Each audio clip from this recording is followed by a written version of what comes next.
Assalomu alaykum, muhtaram qarindoshlar. Men Sur Furqonning 51-52 oyatini yo'llab qo'ydim. Mushning qarta men o'zimning tushanchisini o'tirib qo'yib boqay. Xato bo'lib qolsa qarindoshlarning tuzitib qo'yishini umid qilma va shuning bilan birga qarindoshlarning bu oyatga bo'lgan tushanchisini chiroyli o'tirib qo'yib beqishini umid qilaman. Mana shunday qilish orqali desa Qur'onni o'rganamiz va dinimizni o'rganamiz. 51-oyatda agar xohlasak albatta her shaharga bir ogohlantiruvchi avattatdiq deydi.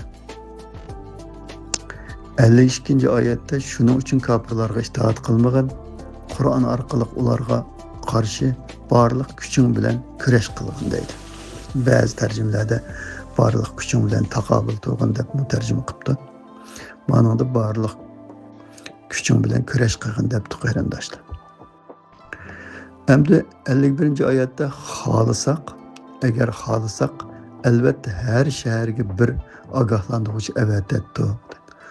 Allah bu yerda xohlasak degan gapning o'zi biz avatimiz degan gapmi desa yo'q. Xohlasak avatdatdiq deydi. Allah bu yerda o'zining qudratini ko'rsatdi, shunda qila oladiganligini ko'rsatdi. Nurg'un oyatlarda xohlasak boy qilib o'tadiq, xohlasak gadoy qilib o'tadiq, xohlasak kuchli qilib o'tamiz, xohlasak vayron qilib o'tamiz deydi. Şu xalisak onu qilib o'tdik, xalisak bunu qilib o'tamiz degan so'zlar Allohning qila oladiganligini va qudratini ko'rsatdi. Uning bilan desa Alloh xalisak qildik debdi, qilamiz debdi, mana qildi deb yuraversak bo'lmaydi. Xalisak degan so'zning o'zi xalisak onu qilatdik, xalisak bunu qilatdik, xalisak boy qilatdik, xalisak gadoy qilatdik, xalisak ustun qilatdik. Xalisak hammadamni musulmon qilib o'tadiq, xalisak hammadamni kofir qilatdiq degan gapning o'zi qilamiz degan gap emas. O'zining qila oladiganligini, qudratini ko'rsatdi qarindoshlar. Endi tövendagi 52-oyatda bir hikmat bor. Hozir Qur'onga chaqirib olsak, xafa bo'lib ketib qolasizlar. Bu yerda bir hikmat bor. Allah xalisak her bir şerk bir ogohlantiruvchi avatdatdiq degan so'zni ashadi deb qo'yib turib tövende shuning uchun kofirlarga itoat qilmagan ey Muhammad alayhissalom Qur'on orqali ularga qarshi barliq kuching bilan kurash qilgin debdi. Endi bu Qur'on jo ayada her bir şerk bir ogohlantiruvchi avatmabdi Allah. Qur'on her bir şerga emas, her bir uyga kirib oldi qarindoshlar. Her bir uyga kirib oldi, her bir uyda bor bu. Her qandaq odam.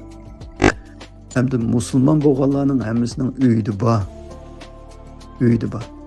Musulmon bo'lmaganlarning her bir shaharlarda, kentlarda, yezillarda, butun dunyoda Qur'on yo'q ya yo'q. Qur'on yo'q ya yo'q. Demak, Allah ayada xalisak biz her bir shaharga birdan ogohlantiruvchi avatdatdiq, uni unda qilmadik. Endi mayada desa Qur'on orqali ularga taqobil turgan. Qur'on desa butun yerga yetib bo'ldimi? Yetib bo'ldi. Shu payg'ambarlarning shu ogohlantiruvchining rolini o'ynayotdi Qur'on desa o'ynayotdi. Her bir shaharga emas, yez kentlarga, hatto uylarga kirib bo'ldi. Demak, Qur'on orqali taqobil turgan degan bo'lgandan bu dinni Qur'on bilan yetkazsiz. Mushu Qur'on qiyomatgacha Muhammed alayhissalom bilan payg'ambarlik to'xtadi. Ya'ni elchilikning oxiri, payg'ambarlikning oxiri to'xtadi. Endi mushu Qur'on desa, mushu Qur'onda desak, shu Muhammed alayhissalom ib kelgan din bor. Shuning uchun bu yerda Qur'on orqali ularga taqobil turg'in, Qur'on orqali ular bilan kurash qilgin deydi. Mana shu Qur'on orqali kurash qilsak, Muhammed alayhissalomning dinini insoniyat dunyosiga yetkazgan bo'lamiz. Muhammed alayhissalom qanday din yetkazgan bo'lg'aydi deb qolmanglar, shu Qur'ondagi dinni yetkazgan. Allah shuning uchun Qur'on orqali ularga taqobil turg'in deydi. Boshqalar nima desa deversin, kofir qilib o'tamdi, dindan chiqarib o'tamdi, xotin taloq qilib o'tamdi, o'limga hukm qilib o'tamdi, nima qilaversin.